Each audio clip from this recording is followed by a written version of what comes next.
વાગરામાં 3 બાળકો પર મધમાખીનો હુમલો.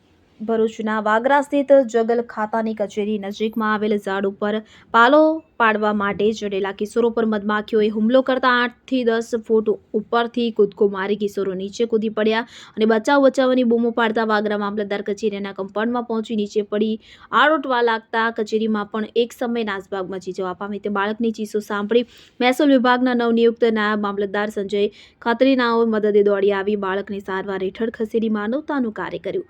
બનાવ અંગે મળતી માહિતી અનુસાર સવારે લગભગ 11:30 વાગ્યાના અરસામાં વાગરા સ્થિત જંગલ ખાતાની કચેરી નજીક આવેલ ઝાડ નજીક 3 જેટલા નાના બાળકો બકરા માટે પાલો લેવા આવ્યા હતા કે જે પૈકી નિકુલભાઈ મહેન્દ્રભાઈ રાઠોડ ઉંમર વર્ષ 13 કે જે ઝાડ ઉપર ચડી પાલો પાડી રહ્યા હતા કે તે વેળાએ ઝાડ ઉપર રહેલ ભૂરી મધનો મધપૂડો છંછેડાયો હતો કે જેથી મધમાખીઓ ઉડવા લાગી અને ઝાડ ઉપર રહેલ કિશોર પર ડંખ વડે હુમલો કરતા કિશોરે બચાવની ચીસો પાડી હતી અને નીચે કૂદી પડ્યો હતો. રડતા મામલતદાર કચેરીના કમ્પાઉન્ડ તરફ બચવા માટે દોટ મૂકી અને જમીન પર આરોટવા લાગ્યો. જ્યાં રેશન કાર્ડ, આધાર કાર્ડ તેમજ કેવાયસીના કામ અર્થે મામલતદાર કચેરીમાં આવેલા અરજદારોમાં પણ નાસભાગ મચી હતી.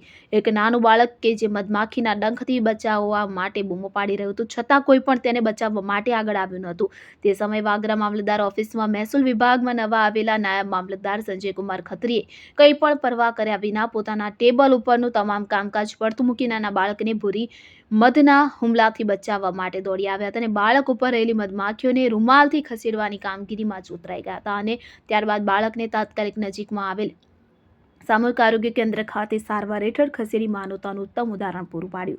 હોસ્પિટલમાં હાજર તબીબે તાત્કાલિક બાળકની સારવાર શરૂ કરી હતી. બાળકના માથાના વાળમાં ભરાયેલી મધમાખીઓ તેમજ શરીરમાં લાગેલો ડંખ કાઢવાની કામગીરીમાં લાગી ગયા હતા. મધમાખીઓના હુમલા એ અન્ય 2 બાળકો પણ ઇજાગ્રસ્ત થયા હતા કે જેમાં મેઘા મહેન્દ્રભાઈ રાઠોડ ઉંમર વર્ષ 7, હિરેન નરેશભાઈ રાઠોડ ઉંમર વર્ષ 6 ને પણ મધમાખીઓએ ડંખ માર્યા હતા. પરંતુ નિકુલભાઈ મહેન્દ્રભાઈ રાઠોડને ડંખ વધારે પ્રમાણમાં મારેલા હોય કે જેથી પ્રાથમિક સારવાર આપ્યા બાદ વધુ સારવાર અર્થે ભરૂચ સિવિલ હોસ્પિટલ ખાતે ખસેડવામાં આવ્યા હતા. પોતાનો જીવ જોખમમાં મૂકીને મધમાખીઓના હુમલાથી બાળકને બચાવી માનવતાનું કાર્ય કરનાર નાયબ મામલતદાર સંજયભાઈ ખત્રીની ચોમેરથી પ્રશંસાઓ થઈ રહી છે.